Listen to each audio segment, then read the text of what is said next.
సరే mister pregnant content ఉన్న mister pregnant content ఉంది. మరి ఏమైంది చెప్పు. ఆ ఒక్క సినిమానే కదా. సరే చెప్పా. సరే దానికంటే బిఫోర్ వదిలే ధనుష్. సరే మిస్టర్ ప్రెగ్నెంట్ మంచి సినిమానేగా, నువ్వు కూడా చూసి బాగుందబ్బా అని అన్నావు. లాస్ట్ సెకండ్ హాఫ్ బాగుంది, నాకు సెకండ్ హాఫ్ కనెక్ట్ అయినా నేను. ఫస్ట్ హాఫ్ కొంచెం ఓకే నాకు అంత అనిపించలేదు అన్నావు. తర్వాత సెకండ్ హాఫ్ బాగుంది నాకు నచ్చింది అని అన్నావు. సరే ఏమైంది, అట్లీస్ట్ నాకు లైక్ కనీసం ఒక 7-8 కోట్ల 5-6 కోట్ల యాక్టర్గా మంచి అప్రిసియేషన్ వచ్చింది రాలేదా? అప్రిసియేషన్ వచ్చిందబ్బా, అట్లీస్ట్ ప్రొడ్యూసర్ సేవ్ అవ్వాలి కదా. ప్రొడ్యూసర్ కూడా సేఫ్ అవ్వలేదు ఆ సినిమాకి. తర్వాత అదే చెప్తున్నా, అదే ప్రొడ్యూసర్ సేఫ్ అయిండు. కానీ నేను అనేది అదే సినిమా వేరే ఇంకొంచెం లైక్ పెద్ద ప్రొడ్యూసర్ దగ్గర ఉండేది ఉంటే ఆ సినిమాని నెక్స్ట్ లెవెల్ తీసుకెళ్ళేటోళ్ళు ఇంకా. ఎందుకంటే there are so many things, మనం అనుకున్నంత ఈజీ కాదు ఈ ఫీల్డ్లో. సినిమా ముందుకు తీసుకెళ్ళి దాన్ని హిట్ చేయాలి, దాన్ని ముందుకు తీసుకెళ్ళాలంటే చిన్న విషయం కాదు. మరి ఇవన్నీ ప్రీవియస్గా సినిమాల్లో ఎక్స్పీరియన్స్ ఉండి చూసి ప్రొడ్యూసర్ పని బాధలు చూసి ఇవన్నీ చూసిన తర్వాత కూడా బూట్ కట్ బాలరా సినిమా సొంత డబ్బులు పెట్టేసేయాలి, ఉన్న డబ్బులన్నీ ఇంట్లో రిటైర్మెంట్ పైసలు కూడా తీసుకొచ్చి పెట్టేయాలి అని. ఏడికి సంపాదించిన నేను పైసలు ఈ ఫీల్డ్లోనే కదా. బట్ రిటైర్మెంట్ మనీ నీవి కాదు కదా బ్రో. ఏది? మీ ఫాదర్కి రిటైర్మెంట్ మనీ ఏదో పెట్టాయని చెప్పావు కదా, అవి నీవి కాదు కదా. మరి మా డాడీని వెళ్ళి అడిగినా, పర్మిషన్ అడిగినా. మా డాడీ ఒకటే అన్నాడు, ఏం కాదురా నీకు, ఒకవేళ నువ్వు లేదు ఈ సినిమాతో నిలబడతావని నీకు కాన్ఫిడెంట్ ఉంటే డెఫినెట్లీ పెట్టేసి ఏం కాదు. ఒకవేళ పోయినా కూడా మళ్ళీ 0 నుంచి మొదలు పెడదాం. నువ్వు ఆల్రెడీ ఒకప్పుడు మా నాన్న ఒక మాట అన్నాడు అనమాట, సింగరేన్ జాబ్ చేసుకో, సినిమా ఇండస్ట్రీ వదిలేసి వచ్చాయంటే సరే అని చెప్పేసి పోయి సింగరేన్ జాబ్ చేద్దాం అనుకున్నా.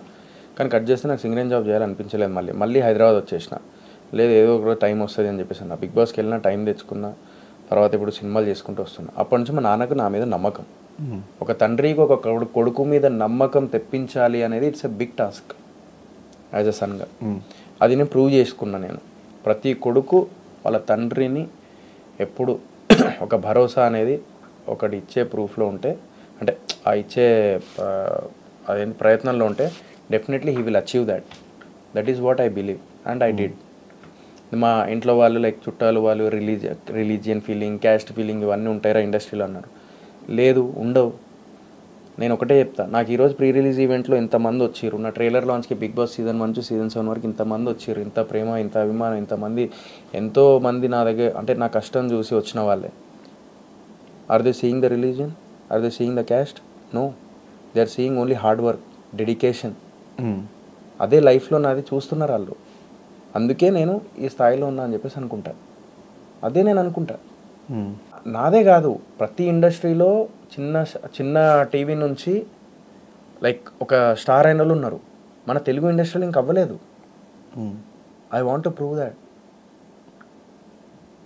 దానికోసమే ఇదంతా ప్రయత్నం, దానికోసమే ఇంత ఇది.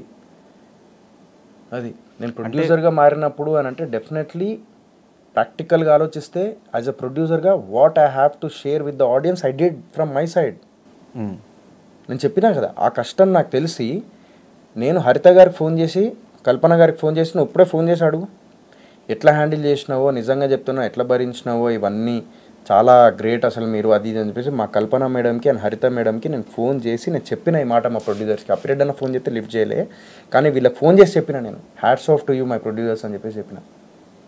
ప్రొడ్యూసర్గా మారిన తర్వాత ఒక మనిషికి ఒక ఎక్స్పీరియన్స్ వస్తుంది లైఫ్లో. మనిషి ఎప్పుడూ ఒకేలా ఉండడు.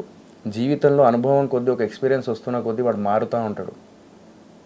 ఆ మార్పు ఇప్పుడు యాజ్ అ ప్రొడ్యూసర్ అయినప్పుడు ఇంకొంచెం యాక్టర్గా నెక్స్ట్ మూవీకి నా ప్రొడ్యూసర్కి ఇంకెంత సపోర్ట్ ఉండాలి, ఇదే తపన అప్పుడు కూడా ఉండాలి అని చెప్పి నేను ఫిక్స్ అయిపోయి కూర్చున్నా. Every movie I did that. మోకాళ్ళ మీద ఆర్గానిక్ మామ హైబ్రిడ్ వెళ్ళేటప్పుడు నేను ఇప్పుడు కూర్చొని కావాలంటే చూసుకో యూట్యూబ్లో.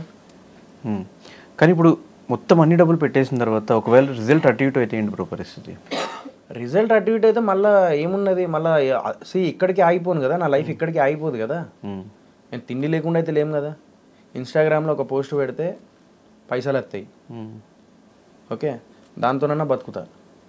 కానీ నెక్స్ట్ సినిమా ఇంకా ఇక్కడ తాగదా, నెక్స్ట్ సినిమా కూడా ఉంటుంది, ఇదే ఉంటుంది. ప్లస్ నా ఫ్రెండ్ పండుగాడు ఉన్నాడు, వానికి మెల్లమెల్లగా ఇస్తారా బాయ్ అని చెప్పేసి చెప్తే వాడు కూడా 100% నీకు తెలియదు ఏమున్నా దాని గురించి, వాడు కూడా ఓకే రాది అని చెప్పేసి అంటాడు. అది సో నేనేందంటే ఒకటే బిలీవ్ చేసిన, నా సినిమా మీద నమ్మకం ఉంది కాబట్టి నేను పెట్టిన. నమ్మకం లేకపోతే నేను పెట్టడమే కాదు. నేను ఈవెన్ ఐ థింక్ నువ్వు పండు ఇద్దరు వచ్చి చూసిర్రా సినిమా? నేను రాలే. పండుగాడు చూసిండు నీ మిస్టర్ ఆ సినిమా పెట్టేటప్పుడు, ఆ సినిమా డబ్బులు పెట్టేటప్పుడు వాడు వచ్చి అవుట్పుట్ చూసిండు ఫస్ట్. అవును చూసే వాడు పెట్టిండు. అవును అది నా దగ్గర అయిపోయినాయి అప్పటికి 43 మొత్తం అయిపోయినాయి. అయిపోయిన తర్వాత ఇటు దిగిండు.